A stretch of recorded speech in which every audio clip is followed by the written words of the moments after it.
Chapter 11. Kayla. I so desperately wanted to believe what Anselm was saying, but everything in my past told me that he was lying. He had to be. There was no way that a prince like him, that had already left me once, wouldn't do it again. But when his lips touched mine, I couldn't pull back. In fact, I grabbed onto his shirt and hauled him closer. His arms went around my body and held me against him. His lips parted mine and his tongue swept in to taste me. I met his tongue with my own, giving back whatever he gave and losing myself in the moment. But when his hands began to free roam my body, I pulled back. That was enough. Anselm, I'm not sure this is a good idea. And if we went any further, I wasn't sure I'd be able to stop when I should. The prince got to his feet in front of me and began to undress. His eyes were almost silver, and his smile was contagious. I think it's a great idea. He unbuttoned his shirt, then dropped it to the ground, revealing his incredible abs and beautiful chest. I think the only way to convince you that I love every inch of that strong, gorgeous, luscious body is to love on you until you beg me to stop. He unbuttoned his pants and slid the zipper down. I couldn't stop watching him, and my mouth literally watered at the beauty before me. This doesn't lie. He gestured downward. You can think whatever you want, believe whatever you want, but you are never allowed to think that I don't want you. I dragged my gaze up to his face, where I could see his determination. He wasn't lying. I stood up and began to undress, needing to feel his skin against mine one more time. Anselm rushed forward, cupping my face and kissing me hard. I twisted out of his grasp and turned my back to him. Please, help me out of this. The dresses here were beautiful, but almost impossible to get in and out of without someone else to help you. Anselm drew the zipper down my back, then pressed his lips to my skin. I sighed, my eyes closing in the moment, trying to savor the sensation. The dress slid down my arms and whispered over my belly to the floor. God, you're beautiful, he said. I wasn't going to argue with my head dropped back and my hands in his hair, holding him against me. Lie on the bed for me, please. The urgency in his tone made me want to do whatever he asked. I need to taste you. His words made an embarrassed blush heat my face, but didn't stop me from doing exactly what he wanted. I walked around the bed and arranged the pillows so I could lie down comfortably. Then, as elegantly as one can do at 9 months pregnant, I rolled onto the mattress and lay down on the bed. I waited, my chest heaving with exertion and excitement. He kissed me, softly and tenderly, then disappeared from my view once more. I felt like a beached whale lying on my back like that. But then, something magical happened. Afterward, Anselm pulled me up into a cuddle with our heads resting on the pillows. It was one of the more peaceful moments of my existence. I couldn't keep my eyes open. I was too blissed and drugged out of my head with pleasure. The sound of our slowing breathing filled the air, and Anselm's lips were on my shoulder, against my neck.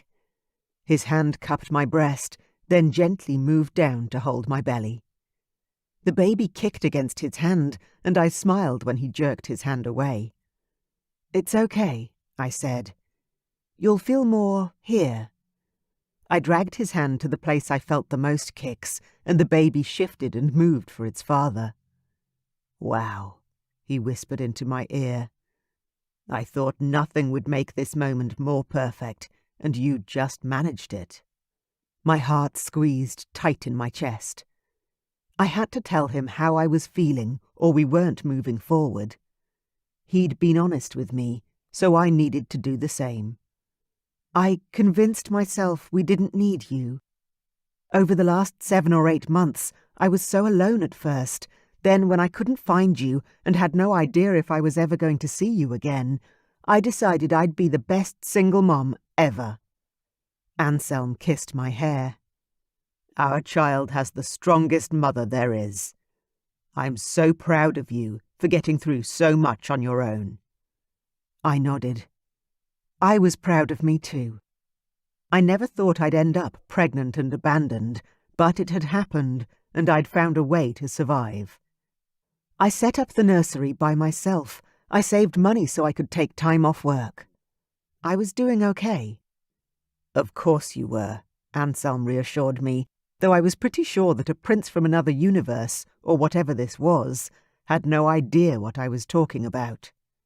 "Anselm, I'm trying to say—" He pulled back, and I rolled onto my back to look up at him. "I know what you're trying to say." He kissed my lips softly. "You went through hell because of me, and you would have been fine without me. Our baby would have had you, and they would grow up strong and independent, just like their mother."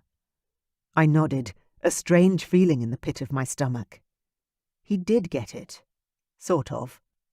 "But I wouldn't have been okay," he whispered.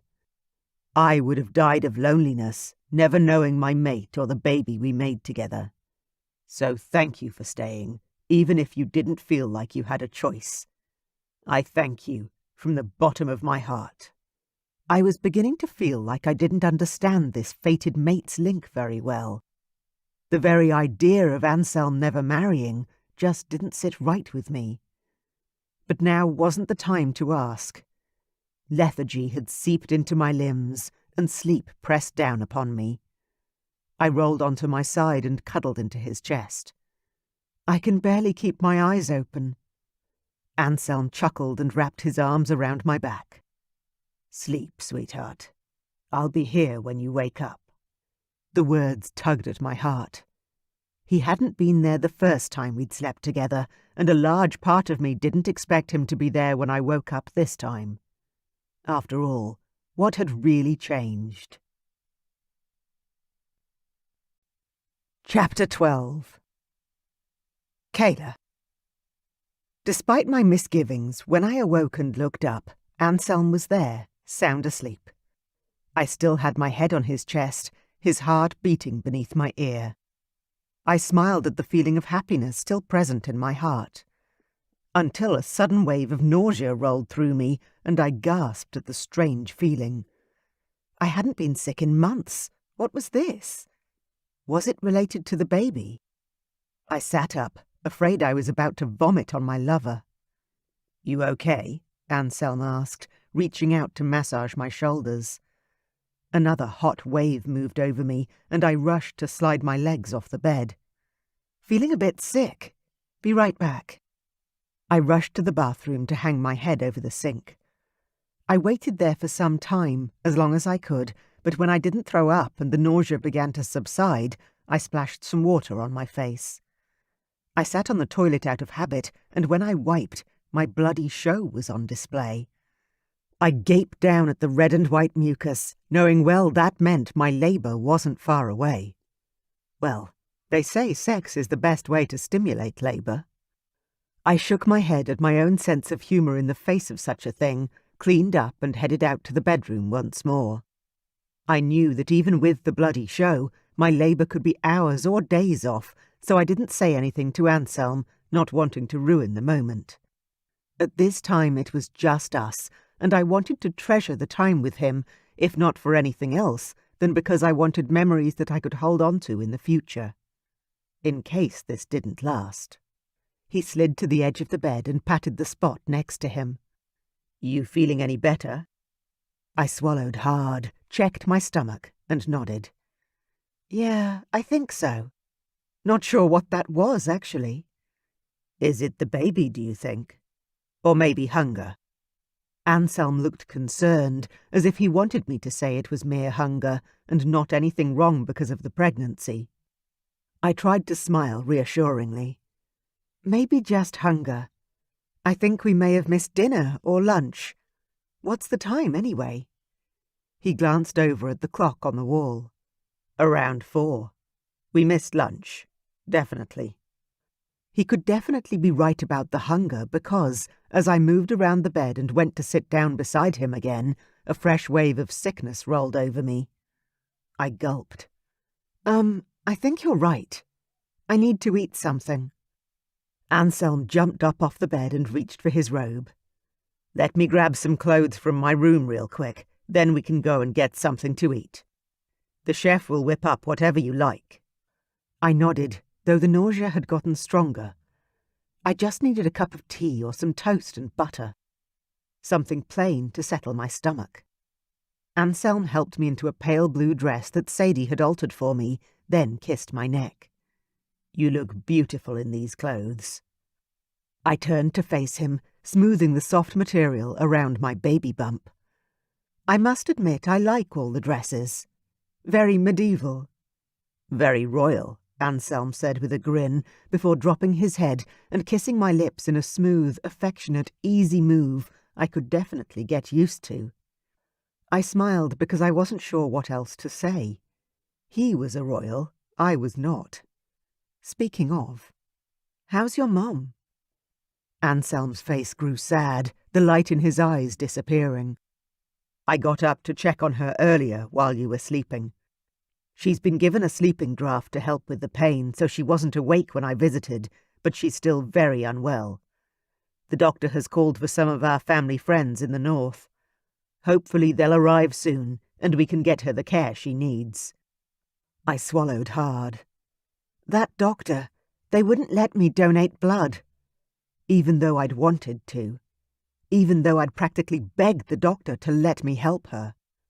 I could still hear her piercing scream as she fell. The crack as her skull hit the wall. I'd never been so terrified or frozen in fear before. One moment she'd been laughing about some story she was telling me, then next she was hurtling to seeming death. He smiled softly at me, not knowing the turmoil within my thoughts. "He was right to make that decision. You and the baby need your blood more.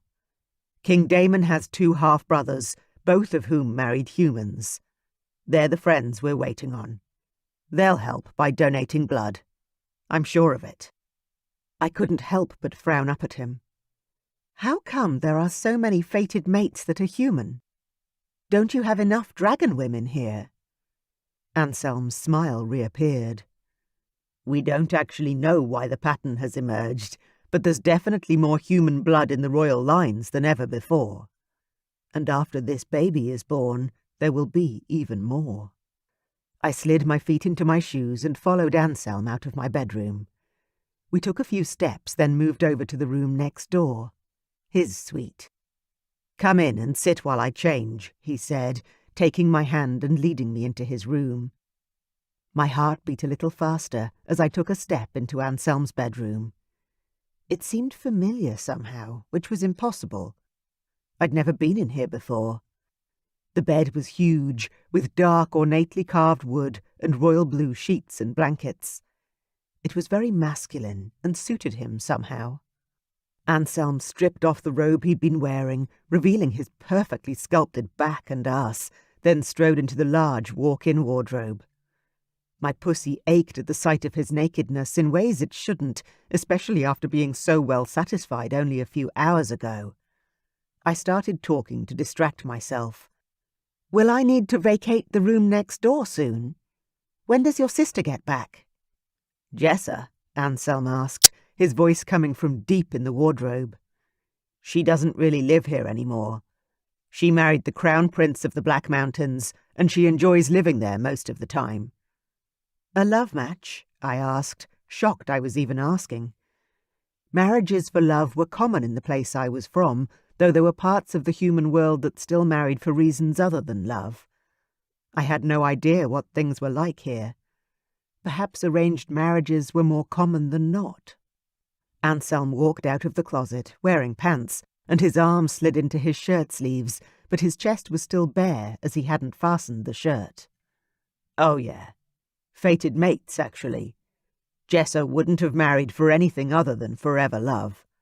She's like our mother, very forceful." I pressed my lips together so I didn't laugh. I can imagine. 2 girls as beautiful and vivacious as their brother. Yes, Jessa would be a force to be reckoned with, I was certain. "What about your younger brother?" I asked. "Where's he?" "Away working," Anselm answered, moving to the mirror to finish dressing. "There are 5 kingdoms in this realm, and Ian loves the warmer weather, so he tends to work for Vlakid, one of Father's oldest friends. His castle is in the warmest part of our realm, though I wouldn't exactly call it warm. More like less freezing than here." Another wave of sickness grabbed at my belly, and this time I dry-retched, loudly. "Are you okay?" He twisted back around super fast, concern in his gaze as he studied me. I nodded, swallowing rapidly, unable to talk. "Let's get you something to eat." He took my hand and gently led me down the hall.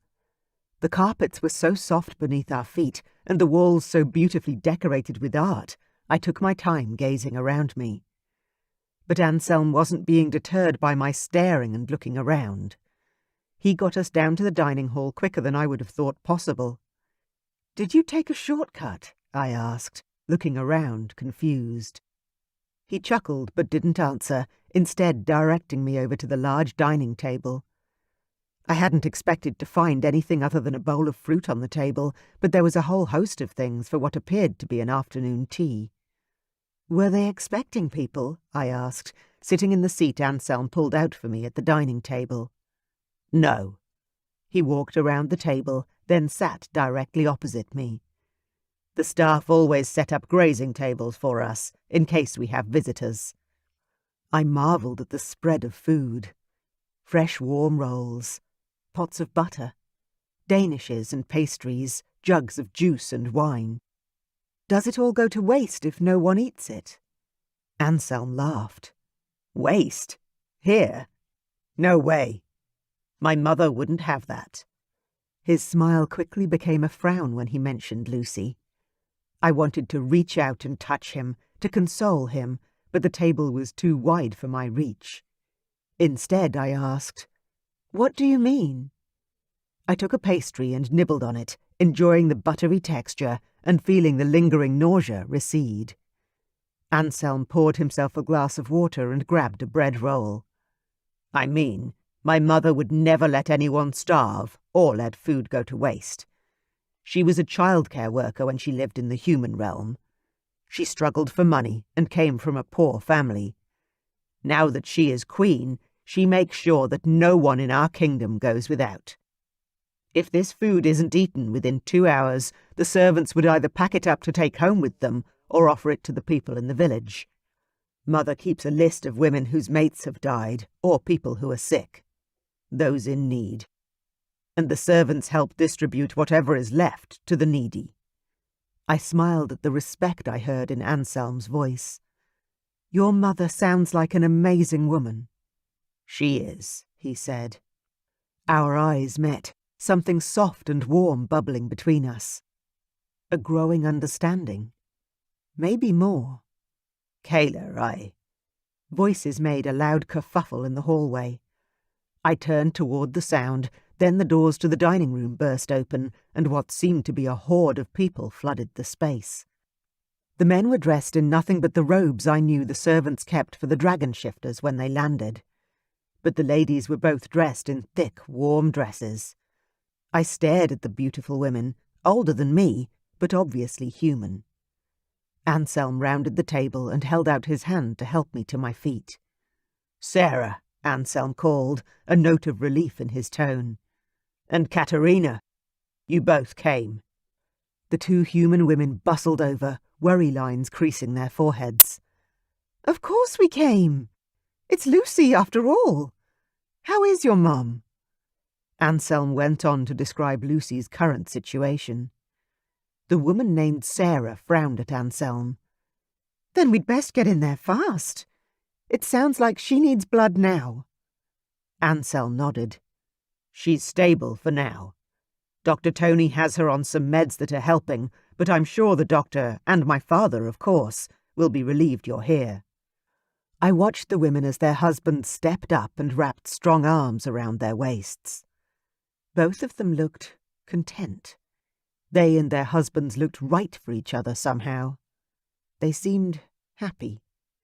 They certainly didn't seem beaten down, overstressed, or kept against their will. They moved with confidence, their husbands chatting in the background, with no need to take over as their wives spoke with Anselm. I wanted to know more about these human women and their marriages to their fated dragon princes. But now wasn't the moment for that. Lucy needed them, far more than I needed information about dragon shifter marriages. Anselm reached for me and drew me closer. "Kayla, this is Katerina and Sarah. They're married to the two dragon shifters you see over there, Dmitri and Lucian." The two men turned to smile at me when they heard their names, and I couldn't stop the heated blush that stole up into my cheeks. They were both older, much older than me, but still imposing and handsome men. "Nice to meet all of you," I managed to mumble. The woman with lighter hair and a big smile, Sarah, nudged Anselm. "You've got a human mate too, and have wasted no time in creating the next heir to the throne, I see. When are you due, Kayla?" Heir to the throne? What? Oh my God, that's what he'd been talking about. Anselm was his father's heir, the next king. That would make our child the heir to all that was around me. All that wealth, all that responsibility. I need to sit down. I staggered backwards as a fresh wave of nausea hit me. Sarah grasped my hand, helping me to sit in one of the dining room chairs behind me. "Not long to go by the looks of that. Are you in pain? Cramping at all?" I shook my head. Not at the moment. Though I was always in some degree of pain or cramping, it never seemed to progress to anything more. The two women looked at one another, then back at me. Katerina patted her husband on the arm. "I'm going to find the doctor and offer my blood up first. Sarah, stay with her. I won't be long, and then we can switch and you can give blood for Lucy, and I'll stay with Kayla." "Me?" I said, not wanting any fuss. I managed to choke through the strange wave of sickness. They were worried about me. "I'm fine. Please, both of you, go find the doctor and help Lucy." But Katerina wasn't listening to me. She was already sweeping out of the room, taking the two men with her. Sarah sat down beside me on the chair to my left and reached for some of the cut-up fruit on one of the platters. "You're close to giving birth for the first time, in a castle, far away from home. Kat and I remember that feeling far too well. We're here to help. Not just Lucy, but you too." For some reason, her words, coming from a complete stranger, hit home hard. Thank you." Lucy was obviously not going to be able to be there for me through this birth any longer. She was hurt and needed the doctors far more than I did. "Of course," Sarah said. "We're all a little excited, to be honest. To hear there will be 2 babies in this castle soon. More than 2, maybe. Stavrock and Lucy must be thrilled to pieces to have grandchildren coming, and so close in age." "Who else is pregnant?" I asked, my heart squeezing tight. Anselm couldn't have impregnated another woman, surely. "My sister Jessa is 7 months pregnant," Anselm answered quietly. "As I mentioned, she's married to the Prince of the Black Mountains." I nodded. He'd already told me something about them. "Oh, yes. Sorry. I really need a family tree or something to keep everything straight, especially with the fog of pregnancy brain in my head." Sarah laughed and went on to tell me about her half-dragon babies and how much she loved living in the north. It was lovely to see and hear that another human woman had obviously made her home here, but I had more questions for my prince before I committed to staying. And whether I stayed or not was completely up to how he answered those questions. Chapter 13. Anselm. Sarah and Katerina's blood donation seemed to make all the difference to Mom's condition. I visited her rooms again after the doctor administered the transfusions, and this time she was awake, albeit very sleepy. There was a tinge of pink in her cheeks, too, that had been missing last time I stopped by. My father, seated by her side at their bed, seemed less agitated than before. That in itself was telling. She had turned the corner, thanks to the transfusions. "You look so much better, Mum." "Oh, Anselm." She blinked sleepily at me. "I'm fine." "Don't fuss, please." Her eyelids fluttered closed, as if even that was too much energy to expend. I bent and kissed her forehead, being as gentle as I could. "Take care, Mum. Rest as much as you can." "I'll make sure she does, son," Dad said gruffly, and in his tone I heard the relief. I think it wasn't until that moment that I realized how ill my mum had been. It was a reminder of how frail humans were compared to dragon shifters. Humans like my mum. And Kayla, about to give birth. My heart skipped a beat as anxiety filled me. I took a deep breath and let it out slowly. Mum was fine. Or at least, she was going to be fine, eventually. And Kayla was surrounded by those who could support her through the birth. She had me for what it was worth. I would not leave her again. She would be fine too, I was certain. I clasped my dad's shoulder for a moment. "Mum's strong, Dad. She'll make it." My father nodded, his lips tipping up in a slight smile. "She is the strongest and most amazing woman I've ever met," he said, and I squeezed his shoulder again and left them there, heading straight back to find my beautiful Kayla. My mate was incredibly strong too. She had to have gone through most of her pregnancy alone and unsupported. Not anymore. She would no longer have to do anything alone. Sarah and Katerina were invaluable in helping me achieve that aim. Kayla seemed more content with them around, quickly developing somewhat of a friendship with the two human women. Watching my mate with the royals I grew up with was extremely enjoyable for my dragon. He was happy. She was here. Home. With me. But I could feel her continued reticence. The resistance. Her worry and anxiety that lay beneath the surface layer of her otherwise open smile. That evening, when we'd all said good night and everyone headed to their bed for the night, I took my mate's hand and walked her to her bedroom door. "I hope you enjoyed dinner tonight. You didn't eat much." Kayla placed a hand on her swollen belly and chuckled. "I ate heaps, but the baby doesn't let me fill up like I used to." I nodded, though I wasn't sure exactly what she meant. Perhaps the little one took up so much room her stomach had shrunk. Or perhaps the pregnancy was making her feel nauseous and therefore not as hungry. I didn't know much about pregnancy. "Would you like to sleep alone tonight?" I forced the question out, not wanting to ask it, in case she answered in the affirmative. I wanted Kayla by my side, always. She stared up at me, not speaking, but her eyes shone with questions.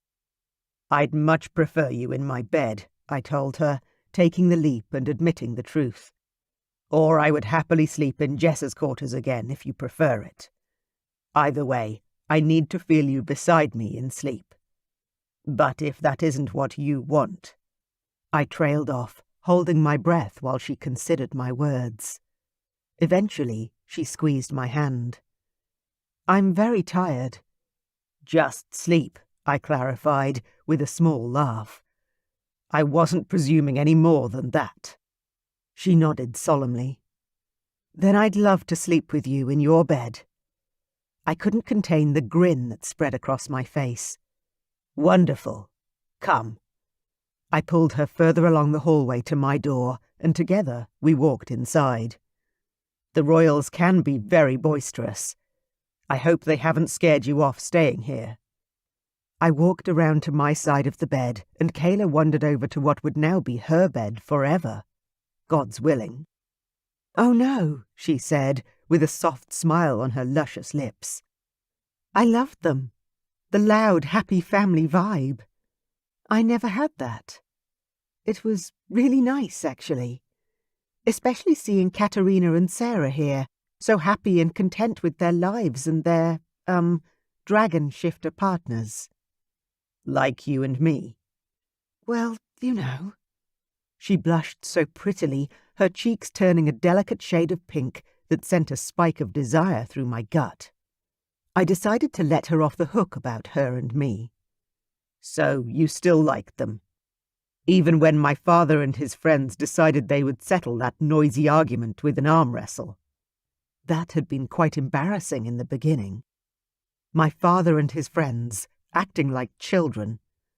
I shook my head at the memory. Kayla laughed. That was very entertaining, actually, she admitted, beginning to undress. She took her sweater first, then unbuttoned the dress she'd donned for dinner. It had buttons down the front, so my mate didn't need my help getting out of her outfit this time. Entertaining? You mean embarrassing? She laughed again, giving me a genuine grin. Oh, I thought that was great, she said with a chuckle. They're all so fit still. Human men, as a general rule, don't look that good at their ages. What are they, 60? My father is 65, I told her. Wow! Unexpectedly, a spark of jealousy kindled in my gut at her reaction. I knew it was ridiculous, but I didn't want her admiring anyone other than me. Now who's being childish, Anselm? I gave myself a silent talking to. That is, I did until Kayla pushed the dress from her shoulders and slid it down her arms, revealing her breathtaking body. Then my mind simply turned to mush. Wow is right, I said, staring at her lushness, my fingers itching to reach out and caress her beautiful curves. Her breasts were swollen and beautiful, her nipples long and erect. If she wasn't so tired, I would have pulled her beneath me and made love to her all over again. Kayla turned away, scrambling to cover herself with one of my robes. Oh, please don't, I begged. There's nothing more beautiful to me than your body, especially at the moment. Lush and curved and carrying our child. Kayla froze, then slowly turned back to me. Her hands moved away from covering her breasts to cup her belly. Really? Hell yes, I said, then shot her a wry grin. Or did this afternoon not prove how desirous you are to me? I dropped my pants and straightened once more, showing her my cock that was thickening by the moment and standing to attention. You're incredible, Kayla. I find you so very sexy. Would you like more proof? She shook her head in response to my question, but her gaze landed squarely on my groin, taking in my erection and growing hunger evident on her face. I stood still and let her explore my body with her eyes, only just resisting the urge to give her a little twirl. When her gaze reached my chest, she stopped there. I never asked about your tattoo. What is it? My hand came up to my left pec. It's not a tattoo. It's a birthmark. All the firstborn male dragon kings have them. My dad, Eric. It's beautiful, she mused. What about Dmitri and Lucian? I threw back the covers and climbed into bed. It was obvious we were just going to talk tonight, and that was fine. I loved the idea of getting to know my mate better on every level, not just sexual. No, they're second and third born, plus they were the sons of their father's mistress. I don't know how the birthmark knows, but hang on. I'm certain Eric has one, and he was second born and to a mistress as well. Kayla slid under the covers, pulling the blankets up over her belly and to her breasts. I pushed the blankets down a little, revealing her huge breasts and reaching out to caress her nipples. Kayla rolled onto her side facing me, giving me full access to her body. Maybe the mark knows who is going to end up king. I ran my fingers over her nipples, then down to her large belly. That would be even more magical. And in that case, my younger brother won't be king. He doesn't have one. I guessed she might be onto something, because the pattern fit. I frowned at her as I pressed against her belly. Your stomach is rock hard. Is it painful? She shook her head. Not really. A little crampy, but it's fine. I wasn't sure what to make of that statement, but since I had no plans to leave Kayla's side until she gave birth, I decided to try not to worry about it too much. Are you apprehensive about the birth? I asked her. She bit her lip and sighed. I am, but I'm so ready to meet my Bubba. Our baby, I corrected her, and she frowned as though the words didn't suit her. Yes, our baby. A wave of pain and sadness passed over me at her pained look. Why do you say it like that? You sound disappointed that you have to share our child. Oh, it's not that. She rushed to explain. I'm glad you're back, for the baby's sake. He or she will be a lot happier having you in their life in some way. And your parents, too. They're amazing. Every word was like a shot to my gut, making me ache and want to be sick. Kayla, you talk as if you're moving back to the human world tomorrow and will be welcome when we visit. I want you to stay here and marry me. Be my queen. Her gaze dropped open. Why? She whispered. Why? I repeated. Hadn't I already answered this question? Didn't she know? Because you're my fated mate. We're meant to be together. You're about to give birth to my heir, and soon. We should be married. It makes sense, doesn't it? She nodded, and the shimmering in her eyes immediately turned to liquid as tears spilled over the edges and down her cheeks. Yes, it does make sense. She wiped at the teardrops. Then why are you crying? I asked. Surely nothing I'd said was cause for sadness. I want you, Kayla. I want to marry you. Are you not happy to hear that I want to be with you? You want the baby, she gulped out. And you only want me because some mythical force has told you that I'm the one. Did she really think that? That's not it, I declared, cupping her face. I went to bed with you all those months ago because I desired you. My dragon shifted uncontrollably because he recognized his mate. She nodded, but her tears were still falling. I hated that I'd upset her. Marianne told you that I was your mate, she said. As you said before, you didn't recognize me to begin with. You left me the first time, when you didn't know I was your mate. No, well, yes. But I wasn't in my right mind or body that night. She smiled sadly, then leaned forward. But if I was truly your mate, wouldn't you have known anyway? I could barely hear her, she spoke so low. Had she actually said that? Or did I just imagine those words? I surged toward her, kissing her lips and tasting her sweetness. I hoped she could feel how much I wanted her. When she pulled back, I grabbed for her, but she was already sliding out of bed. I think I'll go sleep in Jessa's room. I sat bolt upright. Please don't leave. Whatever I said wrong, I'm sorry. She picked up her dress and held it against her body like a shield. That's the problem, Anselm.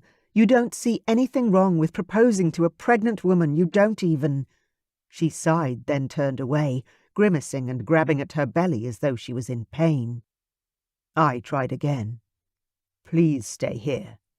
Or I can follow you and sleep on the floor in your room. I don't care which way you want it. She stopped and turned towards me. You want to sleep on the floor? Hardly. I wanted to be pressed up against all her warmth and beauty. No, but I don't want you to be alone, in case you need me. I want to be near you, just in case. Her lips tilted down and her face pulled tight, but she nodded and climbed back into bed. You're right. I should stay here, just in case. I thought maybe she'd gotten the right message about my intent and desire for her. But after she climbed back beneath the sheets, she rolled away and presented her back to me. Not to spoon or cuddle, I was certain. Even so, I leaned forward and pressed a kiss to her shoulder. "Good night, my mate." "Good night," she whispered, and shuffled a little further away. I lay on my back and stared up at the ceiling, listening to the uneven breathing of my mate and hoping she would fall asleep soon. Two things rolled around in my mind as I lay there. How had I screwed things up so badly? And how on earth was I ever going to be able to fix it when I didn't know for sure what I had done wrong? Kayla. I couldn't sleep. I could almost feel Anselm listening for my breathing to even out, so I pretended I was falling asleep until eventually he drifted off too. Anselm snored softly, lying on his back, but I couldn't get comfortable. When he rolled over to be closer and he threw an arm over me, hot and heavy, I stiffened. I hated it for a moment, feeling claustrophobic. Then when I realized he was still fast asleep and he had reached for me without conscious thought, I let myself shuffle back and enjoy the heat of his body, at least for a few minutes. Despite the stupidity in my heart, I had to admit it to myself at least, that I was totally in love with the Dragon Prince. I had been from the moment I'd first seen him. I'd spied him across the room, sitting at the bar, staring into the depths of a beer, as if the depth of life's answers were at the bottom of that glass. As soon as I'd laid eyes on him, my heart had begun to race, my mouth began to salivate, and adrenaline shot through my veins. I could have run a marathon at that point, and I wasn't one for the gym. I'd made my way over to him, well knowing that a man like that would never go for a girl like me. I was the fat chick, the big girl, the friend with a great personality. But Anselm had turned to me and smiled in a way that made my knees turn to liquid. I'd had to pull out a bar stool just so I didn't end up on the floor beside his feet, collapsed into a puddle. He'd bought me a drink, then another, then another. We'd talked about nothing and everything, and I'd taken the biggest risk of my life by offering him a place in my bed that night. I'd been terrified he'd turn me down. Say something like, "Oh, sorry, but I was just killing time until my super-hot girlfriend gets here." But he hadn't said anything of the kind. He'd walked home with me and stripped out of his clothes with seeming eagerness, and then blown my mind with the number of orgasms I'd been gifted that night. To wake up alone after a night like that had been the hardest blow of all. Sometimes I pretended I'd made him up. My perfect man. But when I'd missed my period and that stick turned blue, I had to be honest with myself. I hadn't dreamed up my perfect night. I'd simply been abandoned by my dream man. Somehow, I'd managed to put the pieces of my heart back together, focusing on the baby he'd given me. Something to love. Someone to make my life complete. The fact that Anselm now wanted to marry me seemed like the perfect end to our story. But the fact that he didn't love me and was marrying me purely out of duty killed me. I couldn't spend the rest of my life married to someone who'd made me his queen out of obligation. Obligation to fate. Obligation to the crown. And most of all, obligation to our baby. No, I could not let that happen. It would destroy me. Chapter 14. Kayla. The cramps across my lower abdomen were getting worse. I couldn't lie here any longer without crying out. Luckily for me, Anselm slept as heavily as I wished I could. I managed to get myself out from under his arm and stand up. My back hurt, and my belly was as hard as a rock. Ow! I waddled to the bathroom, peed, then stared longingly at the shower. Would it disturb Anselm if I had a quick wash? Oh! A huge cramp suddenly hit me, low in the belly, lasting way longer than any of the others. I bent over, breathing hard and trying not to groan. Then it vanished like it had never been. I rubbed the spot where I'd felt the pain and shook my head. If that was a prelude to what was coming, I wasn't looking forward to the rest. The shower beckoned. I wandered over and flicked on the shower head, this time not containing the groan as another wave of pain hit me, hard, and in the same spot as the previous one. Panic descended, and I tried to remember the books I'd read. I had to stay calm. This was a marathon, not a sprint. Natural pain relief. Hot water. Stretches. Stay on your feet. I stepped beneath the hot spray of water and turned to allow the shower spray to beat against my belly. Oh, yes. That felt truly lovely against my skin. When another pain hit, I turned to get some relief on my back. The baby wasn't moving too much at the moment, and now that I thought about it, he or she hadn't kicked much today at all. That's normal. They go quiet before the birth. I shifted around to let the water wash on my belly, then again so it poured down my back. I stayed that way for a long time, alternating back and front, breathing and counting, envisioning my body opening up to let my child out into the world. When the pain got too intense, I turned off the water and walked over to the bath. I could feel the panic rising, the fear of the unknown, of being out of control. I needed to calm down, and maybe a warm bath would help. I flicked on the bath taps and was staring down at the plug hole, wondering how I was going to get into the tub, when Anselm walked into the room. Still naked. Still beautiful. "Hey, sweetheart, are you okay? When I woke up and you were gone, I got worried." I nodded. "Yes, but I think I'm in labour." Anselm's eyes widened, then his face grew tight and serious. "What can I do? How can I help?" "Can you put in the plug so I can have a bath?" His intense look dissipated as he let out a laugh. "Seriously?" I nodded. "Yeah, I'm assuming I've got hours and hours to go. I need to relax a bit." He rushed over and bent over to put the plug into the bath. Then he held his hand out to me and helped me into the tub.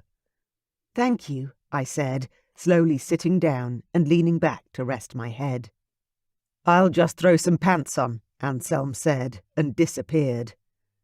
I closed my eyes and ran my hands over my belly. It was so uncomfortable. Good idea. The other women would arrive when this labour really took off, and I didn't think Anselm wanted Katerina or Sarah to see him naked. Truth be told, I didn't want them seeing him naked either. Another contraction hit, and I breathed through it, using more visualization and splashing some warm water onto my belly. I was calmer now.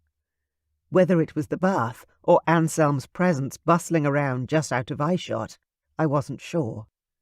Probably both.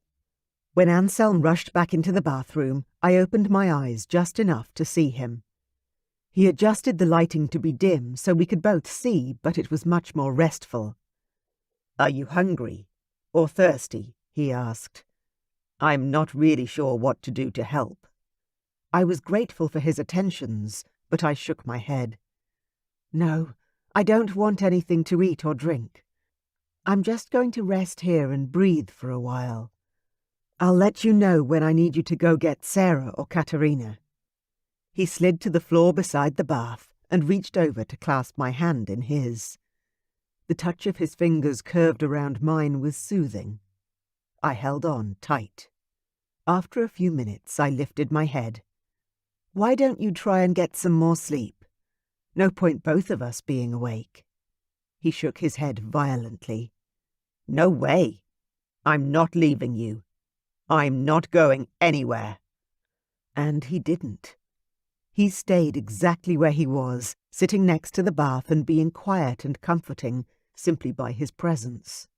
For me. He chatted to me when I needed some distraction through the pains, and then climbed into the bath, trousers and all, and held me in his arms when I wasn't sure I could keep going. "You can do this, Kayla. You're amazing. You're doing so well." He whispered the words, kissing my forehead, which was now sticky with sweat. Then the pain changed. I rolled onto my side, then onto all fours, feeling a need to bear down. Yet I was terrified to push. I stared up at Anselm, frantic. "I need Sarah, or Kat, or your mum. Please, Anselm, please." He jumped out of the bath as another contraction ripped through me, grabbing hold of my belly and squeezing so hard it robbed the breath from my lungs. I cried out, "I can't do this! I can't do this!"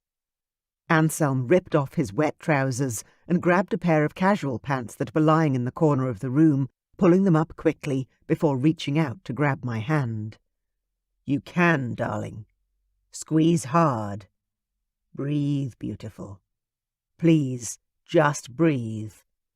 I sucked in a lungful of air, vocalizing and groaning out my pain. The contraction peaked, then the pain began to subside. Oh, thank God. I relaxed into the water and looked up at him. "I'm okay. For the moment. Go. Quickly, please." Anselm turned and fled. I tried to stay grounded, stay calm. But with the next contraction soon to hit, I found myself tensing up way before I should. "Ugh!" I cried out, thrashing about in the water, trying to find a position, any position, that would be comfortable. The doors burst open, but I couldn't look up. I was too busy grabbing my belly and crying. "Oh, God! Something's wrong! Oh, God!" Anselm jumped into the bath beside me, clothes and all, his hand tangling in my hair. "Kayla, you're okay. I'm here. I'm back." Calm descended as I settled against him, and I took a breath. I was okay. I looked up and managed to focus enough to see who was in front of me. Sarah was there with a huge smile on her face. "You aren't far away, Kayla. When you think you're going to die, you're almost done. That's comforting." I let my head drop down once more and took a few careful breaths. My belly began to tighten again and I sobbed. Too soon. "It's coming back." Anselm pulled me against his body and held me tightly while I writhed against him. When that contraction was done, Sarah spoke. "Good girl. You're doing so well. Just remember that every one you get through, you never have to do again." I nodded. She was right. This was a marathon, and I was at least halfway, I was sure of it. "Do you want a water birth?" she asked. "Or should we get you onto the bed?" I didn't know. I couldn't answer that. "Anselm, after the next contraction, see if you can get her to stand up and over to the shower. I found that to be the best place to birth. Helps with the pain and we can see the baby a lot better. I'll get the doctor." Another contraction snuck up on me, too fast. "Ugh, no!" Anselm was there, whispering in my ear. "Kayla, beautiful woman, you're doing so well. You're going to see your baby soon. So soon. Good girl." This time, when the peak crescendoed, I let go of the stress as soon as I began to slide down the mountain of pain, relaxing all over. I could open my eyes this time. "I want to get into the shower," I confirmed. "But the baby, the tiles." "I'll get the mattress," Anselm said, standing up and lifting me into his arms without any seeming effort on his part.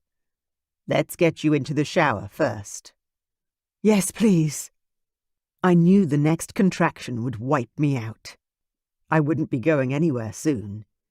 The heavy pressure on my pelvis was so intense and scary. But once I was in the shower, the pulsing of warm water against my back and belly helped with the pain, making it bearable once more. Anselm disappeared briefly into our bedroom, then reappeared, dragging the king-sized mattress beside him. I would have laughed at the sight if I'd been able to. "Thank God the shower is huge," was all I could think. "Move just a little, beautiful. I'll put this under you." "The mattress," I managed to pant. "It'll be ruined." Anselm put the mattress on the ground and pushed it straight into the huge shower, the water beating down on the sheets that he hadn't taken the time to remove. "I'll buy you another. Whatever you want, Kayla." I nodded, then fell to my hands and knees on the soft mattress, crawling back over to where the warm water was flooding the sheets. The next few hours became a bit of a blur as I retreated inside my own mind. Breathing hard, squeezing Anselm's hand and listening to his whispered words of reassurance. When the doctor arrived, I was starting to panic. "This feels all wrong. The pains are on top of each other. I can't get a breath." I was sweating, even with the water now running cool. "Let me check to see how you're doing," the doctor said. "Can you lie on your back?" I was on my hands and knees, naked and terrified, but I still managed to glare at the man over my shoulder. "No, I can't fucking roll over. Are you serious?" Sarah cackled out a laugh. "He needs to check your cervix, sweetie. After the next contraction, see if you can do it, okay?"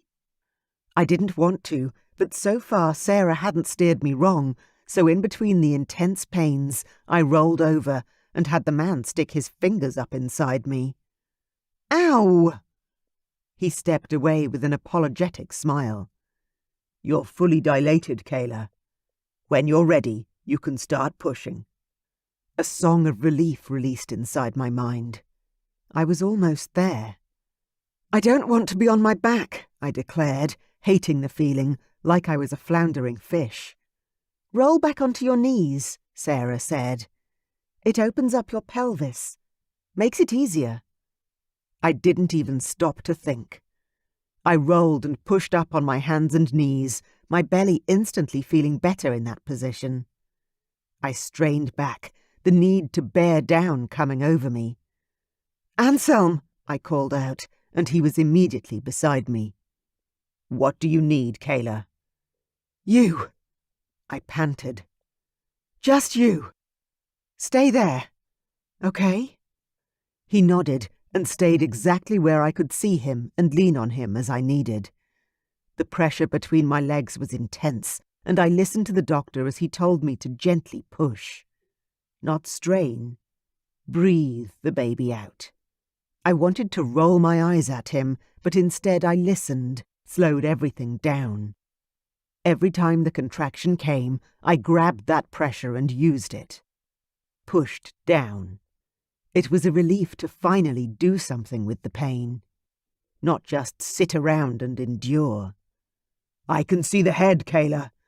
A few more pushes and you're done." I was exhausted, my face wet with tears and sweat. But Anselm was there, kissing my forehead and telling me what a great job I was doing. Even if I didn't believe him, even if I thought I sucked, I was almost there. My baby, our baby, was almost here. I pushed down and cried out as the baby's head pushed through. I couldn't wait for the next contraction. I bore down, and the baby slithered free of my body. I collapsed forward on the mattress, the pain finally gone. "Oh, sweetheart, you did it. You did it," Anselm said, still with me, lying down next to me on the mattress. "What is it?" I asked, barely able to lift my head and look up. "It's a baby." His eyes were still locked on me. "And you are the bravest, strongest woman I've ever known." I had to turn over. I wanted to see my baby. "Help me," I said, and Anselm did. He rolled me over and sat up behind me, giving me a wall of strength to lean on as the doctor handed me my infant, wrapped in a white blanket, squirming and angry-looking. "Your son," he said. "The next in a long line of dragon kings." I took my baby in my arms and stared down at his perfect face. If he wants to be, he can be anything he wants. Anselm kissed my face. "I am so proud of you." I pushed open the blanket to take a better look at my son. 2 perfect little hands, a scrunched-up face, and the most beautiful little cry. When I stared down at his chest, I couldn't look away. It was tiny, but it was there. The beginning of the royal birthmark that dictated the next king. Chapter 15. Anselm. The doctor cleaned up Kayla and the baby, then we all climbed into Jess's bed to rest. I couldn't believe the effort it had taken to push him out. Kayla was amazing, and I was in awe of her and our new perfect son. He is the most beautiful thing I've ever seen. Kayla stared down at the baby in her arms. She was sitting up against the headrest, the baby dressed warmly and drinking from her breast. "You are the most beautiful thing I've ever seen," I told her, staring at her as long as I could, wanting to imprint the image on my mind. Kayla smiled at me, and for once I couldn't see even a hint of anger or irony. "You're just saying that because I'm holding our baby?" I chuckled. "No. I would have said that before you gave birth. But yes, seeing our son feeding from you like that, wow. I never thought I could love you more, but I was wrong." "You what?" I sat up, wanting to hit myself upside the head for revealing that snippet too soon. "Oh, I'm sorry. I shouldn't have said anything yet." She turned toward me, cupping the baby's bald head in her hand to hold him in place against her breast. "What do you mean?" I smiled and shrugged, feeling foolish. "Marianne and Eric said I shouldn't declare my love for you yet. That you would need time to feel it as I do." Kayla stared at me like I had 2 heads. "What?" I asked. "Don't tell me they were right." Damn it. Kayla shook her head so fast the baby let go of her breast and squawked in protest. "Oh, I'm sorry, darling. Here you go." Kayla crooned to the baby, guiding him back to her breast. When she looked at me, this time I saw a warmth I hadn't expected to see. No, they weren't right. Not at all. Tell me again how you feel. Be honest, please." I leaned against the backrest and tilted my head toward her. "I love you, Kayla. I have loved you from the first moment we kissed. That first night together was the best night of my life. I dreamt about it for months, and I stupidly thought I was wrong about my feelings for you. So I fought them. I tried to forget you, even though I couldn't. But I wasn't wrong. You are the one. And now, seeing you with our baby." I gestured and tried not to let tears blur my vision. It wasn't manly to cry. But the depth of emotion I had for her and the tiny baby in her arms was far beyond anything I could ever have imagined. Seeing you both here, in my bed, holding you both in my arms, I can tell you the love has grown even when I didn't think it possible to love you more than I already did," I whispered. Kayla was still staring at me, unspeaking. But she didn't look upset. In fact, her eyes shone with happiness. "I know you probably don't care for me in the same way." I rushed to reassure her. "Humans don't feel the fated mate bond the way we do, but I promise you I will do everything in my power to show you every day that I love you. And hopefully one day you will return the feelings and agree to be my wife. However long that took." The baby had fallen asleep now, and Kayla picked him up to put him over her shoulder and rub his back. "Do you want to hold him?" I nodded. "Oh yes, please." With all the commotion and health checks, feeding and dressing, I hadn't had a moment to hold my son properly yet. I held out my arms, and she carefully transferred the tiny little weight into my hands. He was warm and snuggled against my chest.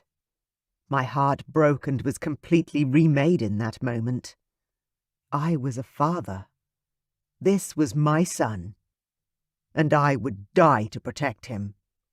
There was a knock at the door and Sadie came in, bearing a tray of food. "I've brought a late breakfast and a guest who won't be turned away. I swear he is about to knock down the door to meet his grandson." I laughed, imagining my father pacing outside the bedchamber. Kayla arranged her shirt she'd brought with her from the human world so that her breasts were now tucked away. I waited for her to be settled, then asked, "Is that okay? Or do you want him to come back after you've slept?" Kayla smiled and reached for a croissant from the brunch tray. "Your dad should meet his grandson." I turned to Sadie and nodded. The housekeeper didn't even make it back to the door before my father burst into the room. "Congratulations!" he bellowed, a smile on his face for the first time in days. He came straight around to Kayla and bent down to kiss her cheek. "Well done, Kayla." "Thanks." She smiled up at him. Dad, who looked grey and exhausted, black smudges under his eyes, walked around the bed to stare down at the sleeping baby in my arms. A strange look of awe crossed over his face. "It feels like only yesterday I was holding you in the same way. Though being a triplet, you and your sisters were tinier than this little fellow." He held out his hands and cupped them together. "I could hold you here." "Amazing they all survived so well," Kayla said. Dad laughed. "Survived and thrived, but they have a strong mother." Dad sobered then, sitting on the bed near my legs but not reaching for the baby. "How is Lucy?" Kayla asked, shifting the focus to my mom. "Oh, she's much better," Dad assured us. "The doctor is very happy with how she's healing, and I know she'll want to come up and visit you all soon." Kayla threw back the covers and stood up, arranging her maternity dress to cover her legs. "Do you know if she's awake? Maybe we should all walk down now." I gaped at her. "Kayla, you just gave birth." She narrowed her eyes at me. "Yes? And I have no stitches, no damage. I'm not sick. Let's go." I stared at my father, who looked just as surprised as me. Kayla grabbed one of the grey blankets from her baby bag, took the baby from my arms, and wrapped him up like a sausage. "Here you go, Grandpa." She handed our precious son over to my father. "If it's okay to call you that, do you have another nickname you'd like to be called?" My father, the fierce protector of the palace and guardian of our town, turned misty-eyed in the face of his first grandchild. Grandpa sounds good." "Are you right to carry him?" I asked my dad, jumping up and out of bed. It was my father's turn to glare at me. "I held all three of you every day for years, and Ian too, until you were too big to carry any longer. I'll be fine." He adjusted his hold on our baby, tucking him close to his chest and bringing him deep into his embrace. Kayla walked to the door, her belly seeming smaller already. "Let's go, then. I'm sure the Queen would like to meet her grandson as well." "I think she would too," I managed. The fact that Kayla was going out of her way to bring my mother such joy made me love her all the more. Together we walked down the hall, down the staircase, and along to the guest quarters. "How is she really?" I asked Dad, who had the baby tucked right into his chest. "She's improving," Dad said. "I've never seen her like this before. It's confronting." "Do dragon shifters have a different lifespan to a human?" Kayla asked, sounding curious. "No," I answered. "We live on average 80 years. However, we have more healing capabilities, so if we're injured, we tend to recover quicker." "Much quicker," Dad added. We reached Mom's bedroom door, and I faltered. I'd seen Mom in bed with a cold and after she gave birth to Ian. But that was it until this injury. She'd always been healthy. "Go on, Anselm," Kayla said softly. "Knock." I did as Kayla requested, though I couldn't remember the last time I'd knocked on a door in my home. "Come in," came the quiet response. My mother's strength was gone, and my gut ached to hear it. I pushed open the door and reached out my hand to Kayla, who took it and walked beside me. "Mom, so good to see you," I said, walking up to one side of the bed to give my mother a hug. She was lying on the left side of the huge bed. She was pale and looked like she'd lost weight, her cheeks more sunken than normal, but even so, she looked better than the last time I saw her. Kayla walked around the other side of the bed beside my father. "We'd like to introduce you to someone, Grandma." Mom struggled to sit up, so I took her arm and helped support her. "Oh, my word! Kayla! Anselm!" "Meet your grandson," I said, as Dad handed the baby over to Mum. "He's beautiful," she said, taking the baby in her arms and tears filling her eyes. "But I'm definitely Nana, not a grandma." Kayla giggled. "I can see that. Nana it is." I assumed that was some sort of human name for grandmother, so I just leaned over and kissed my son's forehead, loving the smell of him. "He is absolutely perfect," Mum said. "What's his name?" I glanced over at Kayla, who looked back at me with wide eyes. "We haven't talked about names. Kayla, did you have a name picked out?" A small smile lifted the edge of her lips. "I did, but it's not exactly a prince's name." "Tell me," I said. She blushed, a red-hot flush that covered her face all the way to the roots of her hair. "I played with the letters of your name, mostly. Hansel, Ainsley, Mason." Mother chuckled. "You two truly are meant to be." I glanced over at Kayla, who wasn't looking at me. Instead, she sat on the edge of my mother's bed, reaching out to our baby and touching him on his beautiful little face. I wasn't sure what my mother meant, but Kayla seemed to know. And I would obviously have to wait until we were alone to ask her. Mom asked Kayla lots of questions about the labour and cooed about how perfect our son was. My parents admired him for so long he got hungry again and began to root around and cry. "If you don't mind," Kayla said, tucking our baby up into her arms, "I'll feed him back in our rooms." "Of course, Kayla." Mom sighed and settled back into the pillows. "I think I'll have a rest. You should too." Dad nodded at me. "I'll stay here and see you both for dinner. Perhaps. If not, then I'll see you tomorrow. Your sisters will be here by breakfast, I'm sure.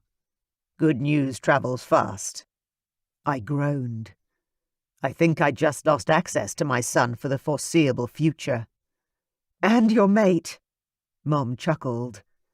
"Don't think your sisters are going to let her be." I put an arm around Kayla and led her from the room. "I think we're going to need to lock the castle doors. Maybe I can bribe Sadie to keep them away." Kayla giggled as we ascended the stairs once more. "What's wrong with your sisters?" I groaned. "You're an only child, right?" She nodded, the light of amusement twinkling in her eyes. "Then I really can't explain."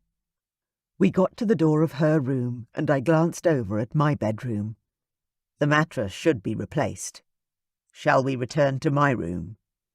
Kayla glanced up at me, then nodded. "Yes, I'd like that." I put my arm around her waist and led her into the bedroom I'd had since I was a small child. Tonight, we would sort out exactly what was stopping us from having the future we deserved. Come hell or high water, we would uncover the truth. Because Mom was right. Once my sisters arrived, I'd lose Kayla in the insanity, and we'd never sort out all our issues. Chapter 16. Kayla. Giving birth to my baby boy had been the most amazing experience of my life. One moment I'd truly believed I might die, then the next I was bringing another living being into the world. A perfect baby boy from within my body. I'd never felt such a high, such happiness. so much love. Not just for my baby, but for the man who gave me my son. The servants had changed over the mattress and remade the bed, purging all physical proof of the birth from the room. Even so, I could feel the energy in the room, the love, the warmth. I fed our son, loving the bond I could feel growing every moment with him. When he was asleep, passed out and milk drunk, I wrapped him up and placed him in the small cot the servants had placed by the bed.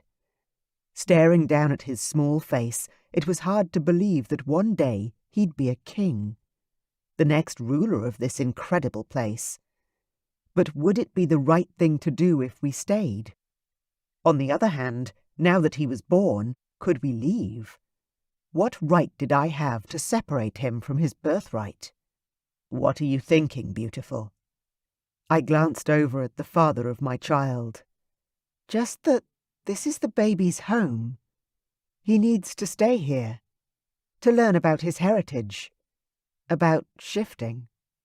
Oh, God. He won't be safe in the human world. That hadn't really occurred to you before, had it? Anselm asked quietly, correctly reading my face. Though I have to tell you that with our son being only a quarter dragon shifter, it is possible that he won't inherit the gene. I almost rolled my eyes at him, but realized quickly enough that it would be rude. You saw his chest, right? He's got the birthmark. Anselm's eyes widened. The Dragon King mark. I nodded, realizing maybe he hadn't seen it. Anselm had been staring intently at me when I peeked at our baby's chest. The little one had been covered up by the time Anselm held him. Yes. So I don't think he's going to be a non-shifting human type. Anselm inhaled sharply. Then that means he'll be the next king of this kingdom, after me. I nodded again. So you see, I don't really have a choice. And that was a feeling I didn't like. In fact, it made the independent woman in me downright devastated. Though it was hard to feel sorry for the life my son would lead. He would be revered.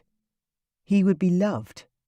You do have a choice, Anselm whispered, sliding up the mattress to sit next to me. If you want to go back to the human world, I'll come with you. We can raise our son as human if you want.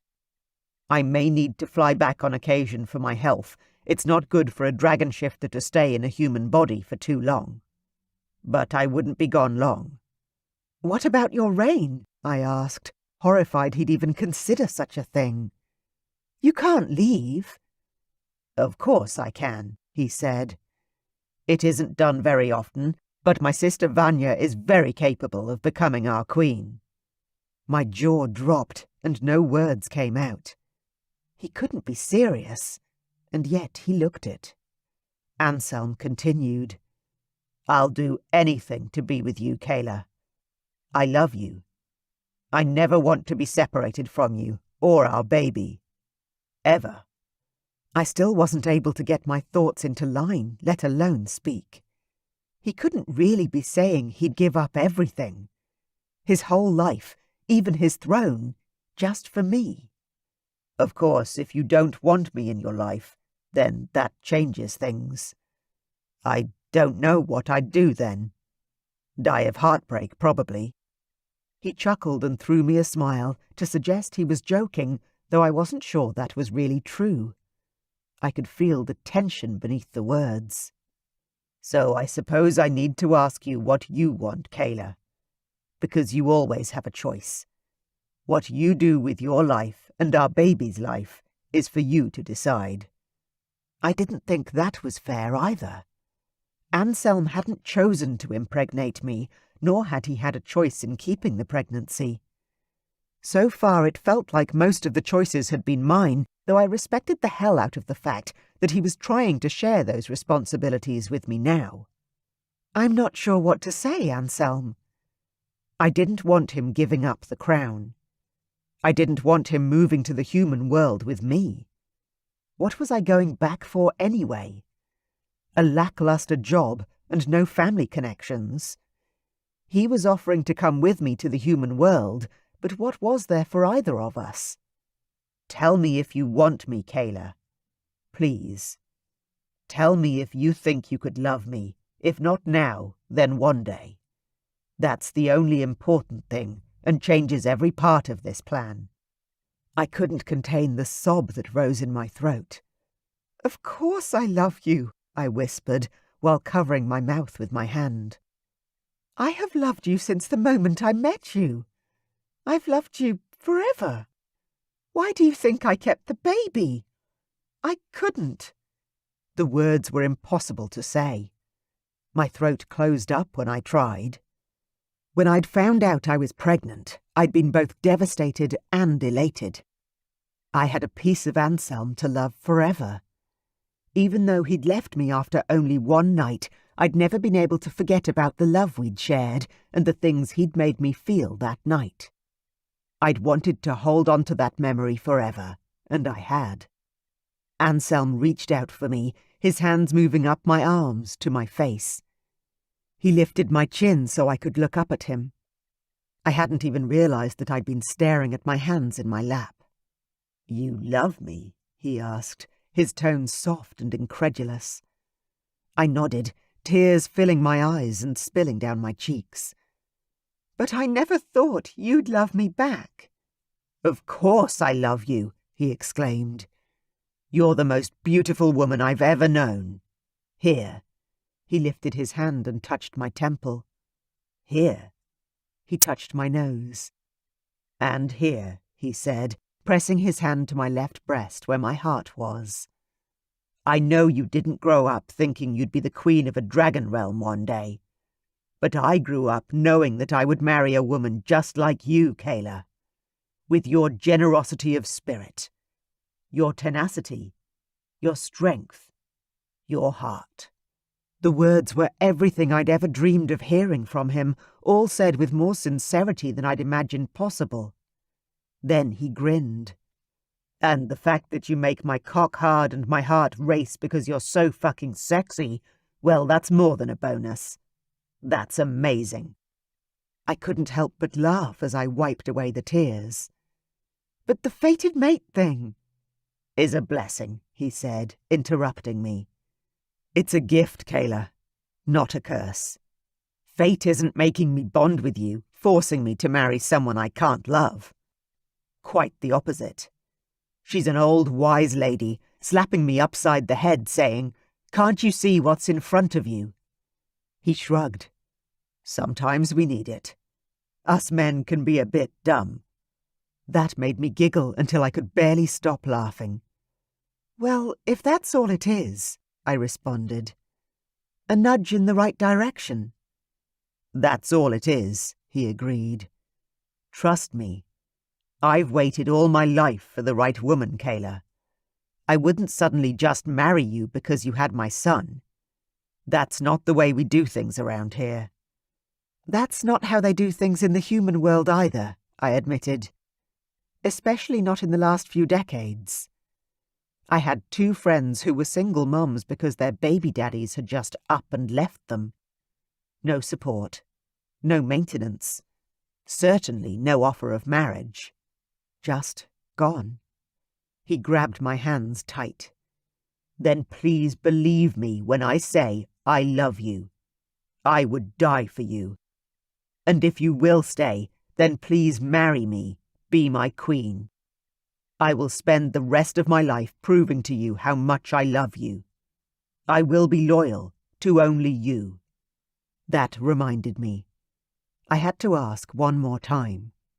"So there really is no one else? I'm not going to be confronted with 5 kids and 3 ex-girlfriends any time soon?"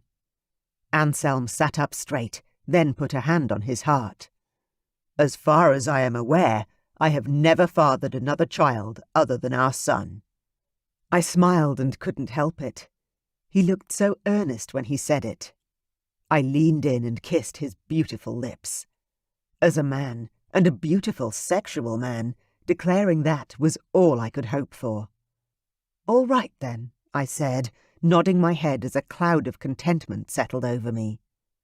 I could see my life now. If I stayed, our son would be adored.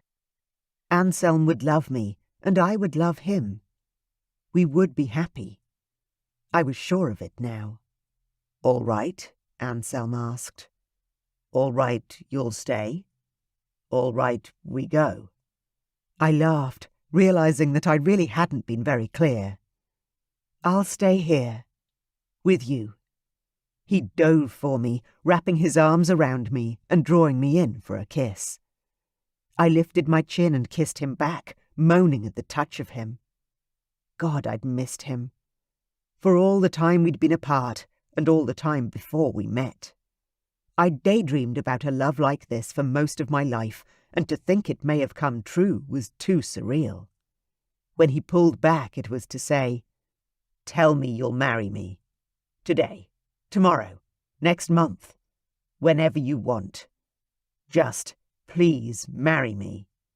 Of course I will. I could already imagine a plan for the when and how, and I knew it would be beautiful, just like our burgeoning relationship. I pulled him back for another kiss, giving him my whole heart along with it. Epilogue. 3 months later. Kayla. My plan for the wedding had been simple. Wait until Anselm's whole family was well enough to attend, which meant both Lucy and Jessa were well. I also wanted time so that my body was healed enough to have a proper wedding night. That took a little longer than expected. Jessa had given birth 6 weeks after me, and to twins who were doing very well. Lucy was finally back to her hurricane self, so we'd set the date, and it had finally arrived. Today would be perfect. Jessa hugged me for the millionth time. "I can't believe you're finally marrying my brother. It feels like I've waited for this day forever." I laughed at Jessa's antics. She really was the whirlwind of the triplets. "You've waited forever?" I asked, walking over to look in the mirror for the final time. "I'd say that's a slight exaggeration, my friend." Vanya's head appeared in the mirror, popping up over my shoulder. "We'll officially be your sisters soon. Then you'll never be able to get rid of us." "Who says I'll ever want to?" I answered, poking my tongue out at her. "I really don't want to ever be rid of them." Jessa and Vanya had embraced me as their family from the very first moment we'd met. The fact that I'd given birth to their nephew might have had something to do with their instant support, but I doubted it somehow. These women were loyal to a fault, and their love for their brother shone through every day. "How's the beautiful bride going?" King Stavrock asked, stepping into the small room. "I think she's ready," Vanya said, with a clap of her hands. I adjusted the small tiara that sat upon my head and stared at my image in the mirror. My new sisters had done a great job getting my straight brown hair to look nice in an updo, with ringlets and flowers adorning the strands. The dress I wore was Lucy's wedding dress, which I'd been honoured to be allowed to wear. Lucy, like me, was more on the curvy side, especially as she'd been pregnant when she'd married the king. Vanya and Jessa were a smaller build and declared that they'd never wear the dress, so I was welcome to it. Sadie had altered it to fit my waist snugly, and today I felt as beautiful as a princess. Which, technically, I would be soon. "Yes, I'm ready." I turned to Anselm's father, who would be giving me away soon. "How's Rocky doing?" After many discussions, we'd chosen to name our son after Anselm's father, Stavrock II, who we all affectionately called Rocky. "He's sleeping like a champ," the king said, and offered me his arm. I took it, and together we turned toward the door that would lead me out to the wedding ceremony being held in the small cathedral at the palace. I took a deep breath and let it out slowly. Let's do it. Vanya and Jessa slipped out ahead of us, dressed in burnt orange, my lovely dragon shifter bridesmaids. When it was our turn, I didn't have a single butterfly in my stomach. Not one worried nerve. I was filled with excitement and happiness to finally be here and be marrying the man of my dreams. Everything felt so right. On King Stavrock's arm, I walked down the aisle. The cathedral was full to the rafters with people from the town. Family and friends had flown in quite literally from the north and the Black Mountains. All to see me, little human me, marry the next king. The Queen, Lucy, stood in the front row holding our beautiful baby boy. He was sound asleep, as he should be, despite all the noise around him. Standing at the altar was my prince, his eyes shining and very clearly only for me. I reached out my hand for him as we got closer, and he rushed to grab my fingers, drawing me away from his father and toward the priest, who would join us together forever. The ceremony was simple and much faster than I thought it would be. The feast afterwards was absolutely magnificent, and it was there that I finally got to meet the famous Queen Marianne. She walked toward our table with a soft smile on her lovely face, her long dark hair spilling down over her shoulder. "It is very lovely to finally meet you, Kayla." I stood up and rushed around the table to embrace her. "Thank you for sending him back to me." I'd long since stopped blaming fate for getting it wrong, or Marianne for telling Anselm what to do when he should have known all along. Marianne chuckled and gently hugged me back. "You are one lucky woman. Finding your fated mate is a blessing few of us can boast." I glanced across at the nearest table, where Stavrock was chatting with a handsome man with short dark hair. "Looks like you found yours too." She smiled softly. "Yes, but I had to endure quite a time before Eric came along. But that's a story for another night. Today is your day. You are officially Anselm's wife and the future queen of this kingdom." I covered my face with my hands. "That sounds insane." Marianne tugged my hands down and squeezed tight. "A gift, if I may." I glanced down at my hands where she held my fingers. "A gift?" "Yes. A future vision." I nodded before I'd really thought about it. Did I want to know the future? My head was suddenly filled with a dream. Anselm and I sitting on our large bed, greying hair and wrinkled faces. We were smiling and holding hands. Our children were around us. 4 of them. 3 sons and a beautiful daughter with dark curly hair. And before us on the bed was our first grandbaby, covered in the same white embroidered blanket that Rocky had worn today. Tears filled my eyes, and I blinked rapidly as the dream in my mind faded away. My vision returned, bringing with it the sights and sounds of our wedding day. Marianne was still standing before me, smiling brightly. "You have no need to fear, Kayla. Just keep loving your husband as you do, and your future will be beautiful." I wiped at the tears that slipped from my eyes. "I swore I wouldn't cry today." She chuckled. "Happy tears are always a good thing." Then she moved back to her table, leaving me with a contentment I hadn't known was possible. Anselm and I were going to make it. Our love would endure. Our children would thrive. Children, could I go through all that again? The pregnancy, then the birth. I glanced over to where Anselm was talking to other men, similar in age, holding our son proudly. Yeah, I can do that again. A gorgeous young man wandered up to me, his blue eyes identical to Anselm's. "Hey, Ian," I greeted my new brother-in-law. "Enjoying the wedding?" Ian grinned. "It's a great party, sis. You did well getting everyone here." I glanced around the room at the combination of royals, humans, and townspeople. "Yeah, there were a few people to coordinate, but it helps that you guys can literally just jump into the air and fly yourselves here." Ian broke into laughter. "Yeah, you're right." I glanced around the room, noticing a beautiful blonde girl staring at us from one of the far tables. "Hey, Ian, who's the chick casting daggered looks our way?" Ian stiffened and didn't even turn to see who I was talking about, because it seemed he already knew. "That's Veronica." Veronica. I narrowed my eyes, casting my memory back to the guest list. "Isn't she—" "Yeah, she's Damon and Cass's daughter, so technically she's a cousin." Well, from what I'd gathered, Cass wasn't a biological cousin of Stavrock's, so there was no blood link there.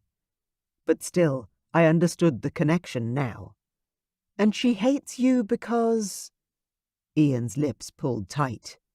"Because I did something stupid a few years ago, and she hasn't forgiven me." There was a story there, and normally I would have loved to dig into it. But I wasn't sure I had the fortitude to deal with anything more today. So instead, I elbowed him in the side and said, "Sounds like you need a chat with Marianne too." Ian turned to stare at me, his eyes wide with surprise. Then the look of vulnerability disappeared to be replaced by his characteristic smirk. "Welcome to the family, Kayla. Officially." I reached out to hug him tight. Something about Ian made my heart sad, and I couldn't pinpoint what it was. "Thanks, bro."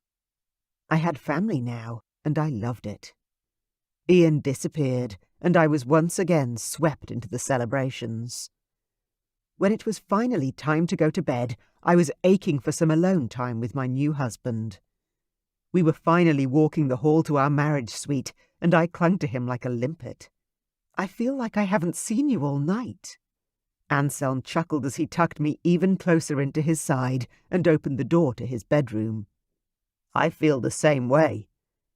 I've been counting the moments until I could finally get you into our new bed." Anselm had commissioned a new Super King bed frame for our wedding present, and we were still in the bedroom he'd grown up in. Jessa had moved her quarters to another wing, so Rocky could be in the room next door, and everything was working out well. We would live in the castle for the time being. Lucy and Stavrock loved having the baby around, and I enjoyed helping my mother-in-law every day with her chores and learning the role of queen. I took a step into the bedroom, and my new husband pulled me back to the threshold. "Hang on a moment." He swung me up into his arms, and I grabbed for his neck, squealing like a banshee. "Oh my God! You can't carry me!" Even though I'd gotten most of my original shape and body back from before the pregnancy, I was still no lightweight. My dragon shifter husband laughed, crossed the threshold with me in his arms, and marched over to the new bed. "I certainly can." Then he tossed me onto the mattress, and I squealed once more. He walked back to the door and shut it, locking it tight. The sound reminded me that my baby wouldn't be beside us tonight. "I hope Rocky's okay with your sister." Jessa had offered to have the baby overnight, breastfeeding him as she would her own daughters. Anselm chuckled. "They'll all be fine. That husband of hers dotes on her. He'll help." I nodded. He was right. We had one night alone together, and considering it was way past midnight, it may only be a few hours until I held my son again. My new husband and I had better take advantage of the time we had together. I slid off the bed and turned my back to him. "Help? Please?" Anselm's confident fingers moved to the ties on my dress, releasing me from the confines. Then he turned me to face him. "I love you, Kayla. So much. I can't wait to start our life together from this moment forward." I reached up and cupped his face in my hands. "I love you, Anselm.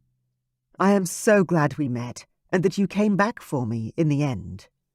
And that we have the chance to build a life together with our son." Then I released his face and stepped backward, shimmying out of my loosened wedding gown before shooting him a grin. I was wearing only a lacy pair of knickers and my smile. "But first and most pressing of all right now, I cannot wait for you to show me how much you love me." I felt bold, basking in his love, and I leaned forward and ran my fingertips over his trousers, where they were already beginning to tent. "You did say I had a certain effect on your body, did you not?"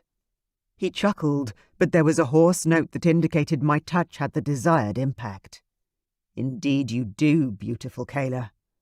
and I will be very happy to show you what you do to me, you sexy, gorgeous woman." When he finally collapsed against me, I held him tight, the vision Marianne had gifted me with flashing through my mind. We weren't just going to make it. Anselm and I would have a love story that would carry on through the ages. I finally felt like the other half of my soul had been found. Soulmates. A fated bond. It was real, and I knew at last that we would have our happy ever after for all the days of our lives.